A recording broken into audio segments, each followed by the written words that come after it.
The first technique that we're working on in oil painting is going to be using an underpainting.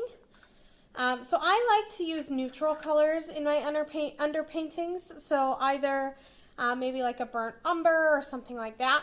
So what an underpainting is, it's just that first layer. So you can see here in this painting, see how I have like a very, very thin layer? This is only one layer and it's mixed with a lot of water.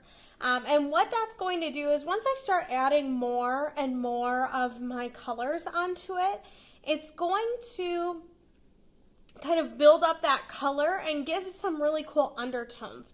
So this could also be considered a little bit of an underpainting. So in the background, I'm going to be adding more and more trees and plants and things like that. But this sort of gives it something to go on. So it gives it a little bit more depth. And that's what you're kind of looking for in an underpainting. So in this case, I've got my burnt umber here, and I'm going to pull a little bit of burnt umber, and I'm adding a little bit of water, and I'm going to do an underpainting on my stems here. So I'm just taking this very watered down burnt umber,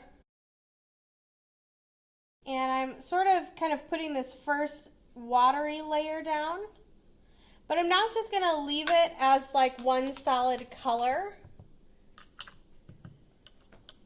I'm going to be kind of thinning some areas out and putting in values. So it's just a monochromatic value painting underneath your own painting.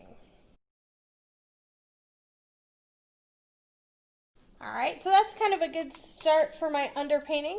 I'm going to go in underneath here. This is a little bit lighter, so I'm going to go in with a little bit more water. And I'm putting in my dark spots so that I can kind of blend out my lighter areas.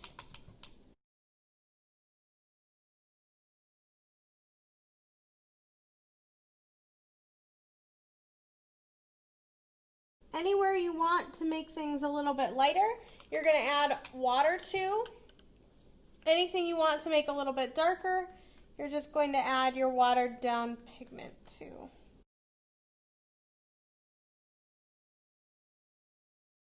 And that is the start of my underpainting. I would go through, if I were doing an underpainting on my whole painting, I would go through and do this with all of my objects. So I would do it with all the little mushrooms, and then I would go through with my second layer after about a day or two of letting my underpainting dry and kind of do the next layer here.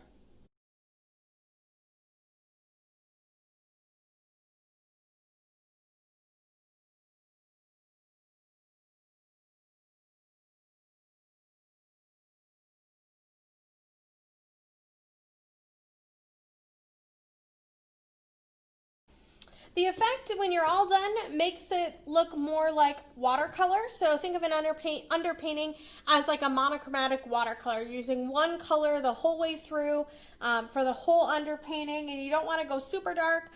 You just want to kind of keep it so that you can tell where the light and the dark areas are.